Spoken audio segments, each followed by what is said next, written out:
What's up, leaders? So it looks like YouTube may have accidentally cut off half of the video that I shot regarding the death of Charlie Kirk. And so I just wanted to share with all of you the other half of what I was thinking and why this situation saddens me so much. So, like I was saying when I ended the first video, this country has made a habit of killing its own prophets, and it was like I was saying, Dr. King shot and killed, Malcolm X shot and killed. And listen, I know that there are a lot of you out there that don't agree with me putting Charlie Kirk in the same bucket as Malcolm X and Dr. King, or comparing him to Malcolm X and Dr. King. And here is the thing. Again, it is just my opinion, which ain't really worth 2 cents. All right. This is just me stating how I feel.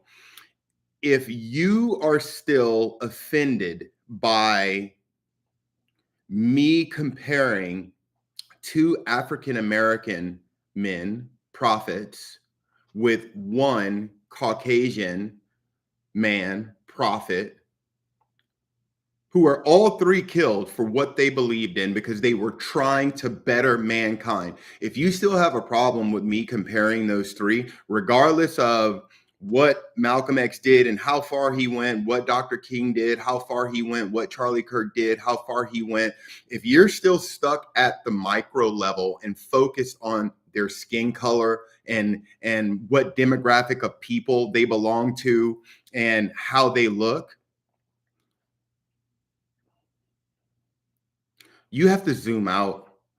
Look, that's a part of what's wrong with what's happening in the world today, especially right here in the United States of America. People are still stuck at the micro level. People are still looking at one another and going, oh, that's a Black person, that's an Asian person, that's a Latino person, instead of just saying, that's a person, that's a human being. If we're still looking at one another and registering that, oh, well, that person looks different from me and that person thinks different from me, that is very, very basic.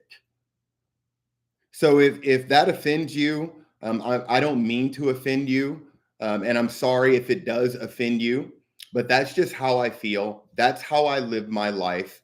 I love everyone, regardless of who you are or where you come from. I have had plenty of reasons to practice hatred toward other human beings, especially considering how many friends I lost in the global war on terror. I could have taken that pain and that grief and turned it into hate against Arabs or Muslims or people that think differently than me, but I refuse to do that.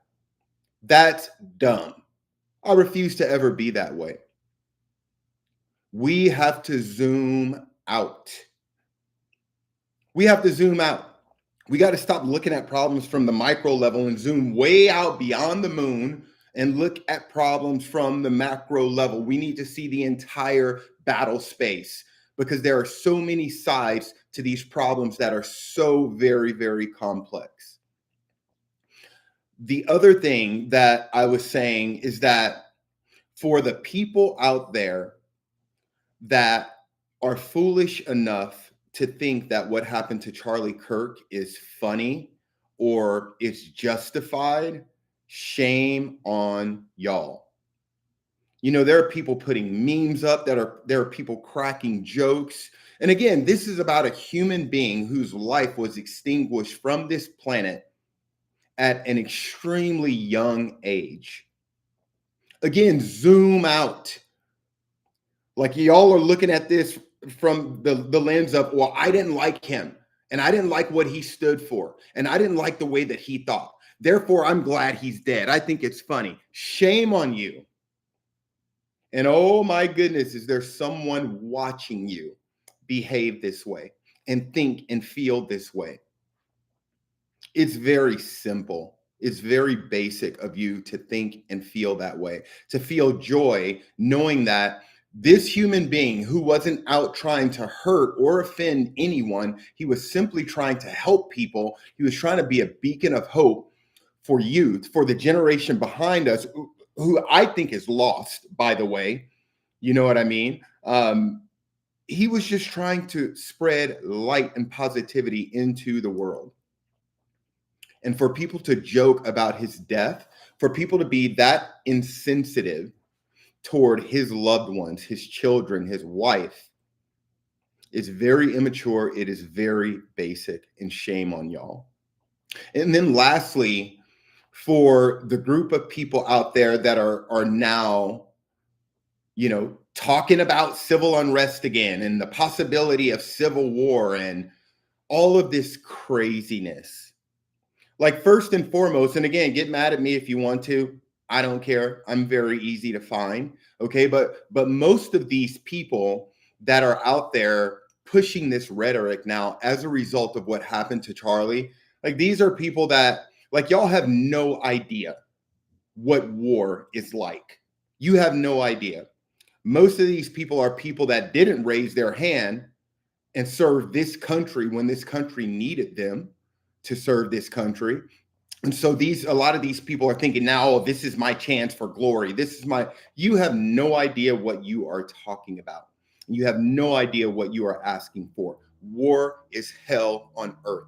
War is ugly, and it will chew you up and spit you out a forever changed person. You will never go back to being normal. You'll never go back to being the person that you were before. So all of y'all need to like bring the tone down a little bit, because you don't know what you're asking for. You have no idea what war is like and how ugly and hellacious and brutal war is. And look, if y'all think that a civil war in the United States of America, current day, is the answer for what's going on right now, I'm sorry, but you're wrong. You're wrong. It could be the answer someday, right? I'm not saying that